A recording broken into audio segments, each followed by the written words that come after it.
আপন ভাইয়ের, বোনের, ফুফুর ইত্যাদি সম্পদ নয়ছয় করার কোনো অধিকার নেই।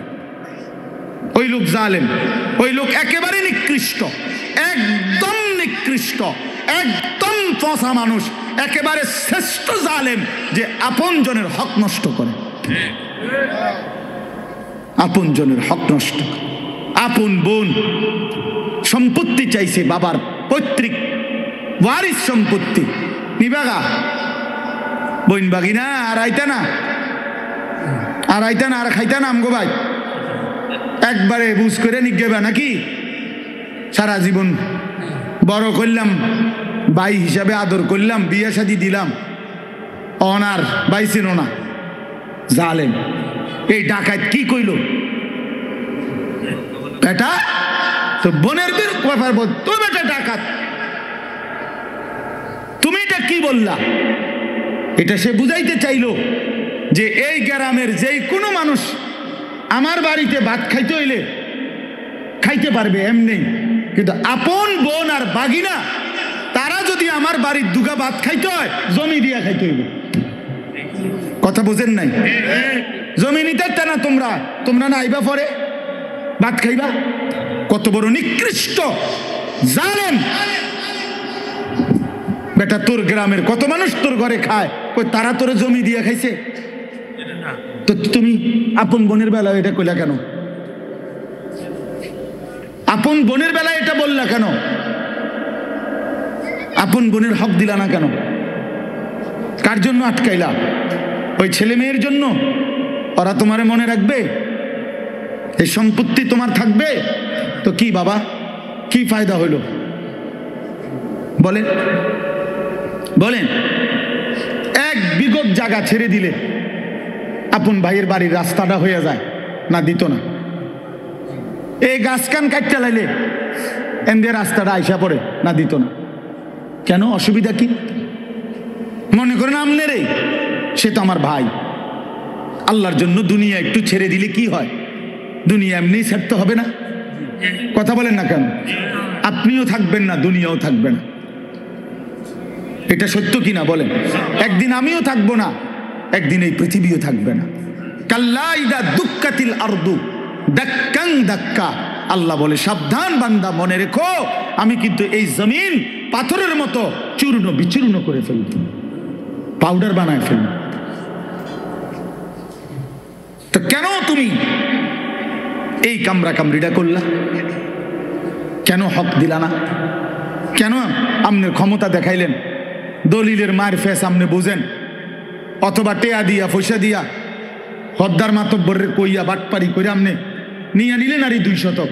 তো কি বেশি কি নিলেন? 2 শতকের জন্য অনন্তকালের আখেরাত বরবাদ করে দিলেন।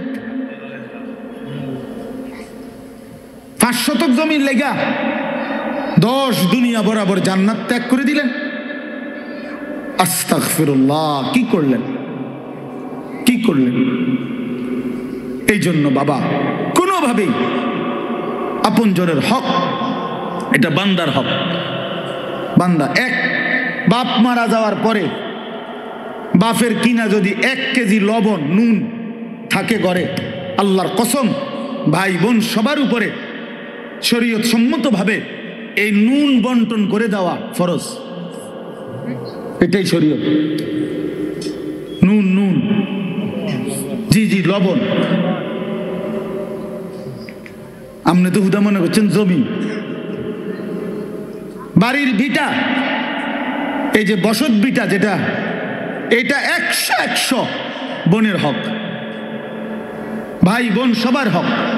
যেই জালেমরা আপন বোনকে বসত ভিটার থেকে বঞ্চিত করছে, ওরা জালেম, ওদের জন্য জাহান্নাম অপেক্ষা করছে।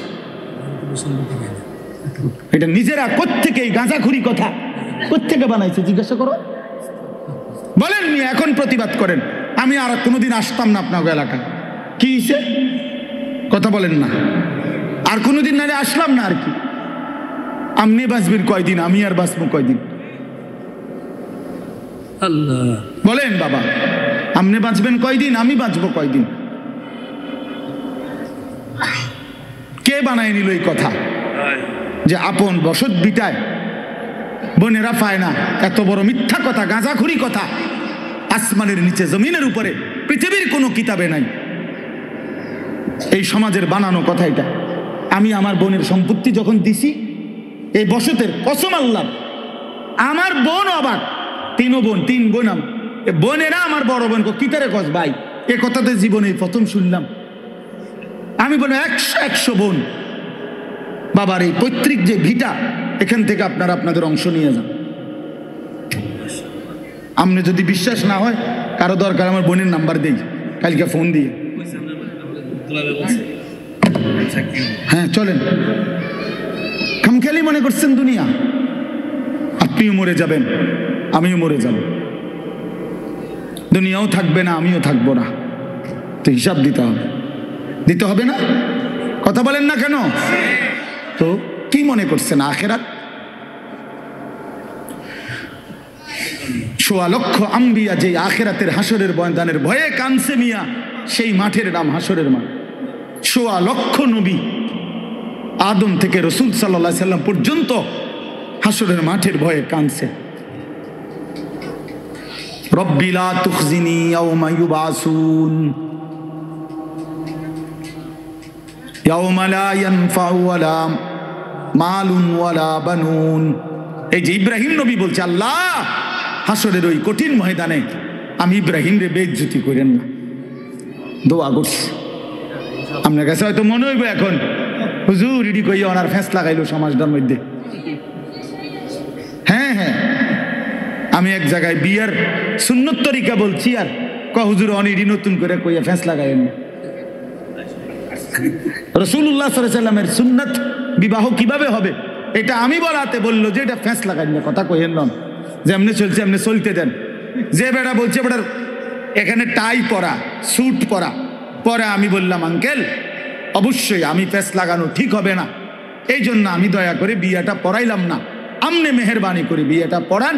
বাবুরে আমি দুগা ভাত খেতে মাইছি, ভাত আল্লাহর রহমতে খাইছি, খানা শেষ হয়ে গেছে, আমি যাই। এইবার হুজুর আমরা কি আর এটি পারি? আমি এতক্ষণ পণ্ডিতি করলেন কেন বেটা ফাজিল?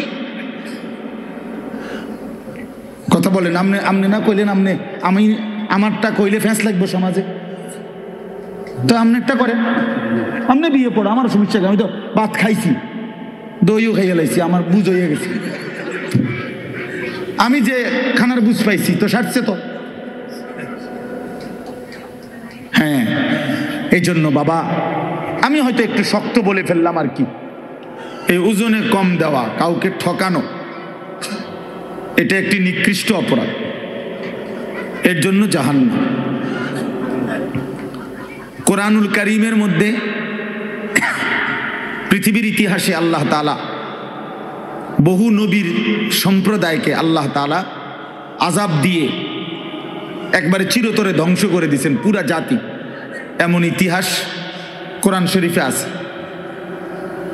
নূহ আলাইহিস সালামের জাতি, হযরত হুদ আলাইহিস সালামের জাতি, হযরত লূত আলাইহিস সালামের জাতি, হযরত সালেহ আলাইহিস সালামের জাতি, হযরত শুআইব আলাইহিস সালামের জাতি, বিশেষ করে এই 5টে কওম উল্লেখযোগ্য, যাদের পুরা কওম আল্লাহ তাআলা নাফরমানির কারণে আল্লাহ তাআলা চূড়ান্ত আযাব দিয়ে ছোট বড় কোলের বাচ্চা পেটের বাচ্চা সব শেষ করে দিয়েছে, একসাথে শেষ। এই জাতির প্রত্যেকটার অগণিত অপরাধ ছিল, এর মধ্যে উল্লেখযোগ্য বিশেষ বিশেষ কোনো একটা অপরাধ ছিল, এক এক কওমের এক একটা। এর মধ্যে শুআইব আলাইহিস সালামের জাতি যেটা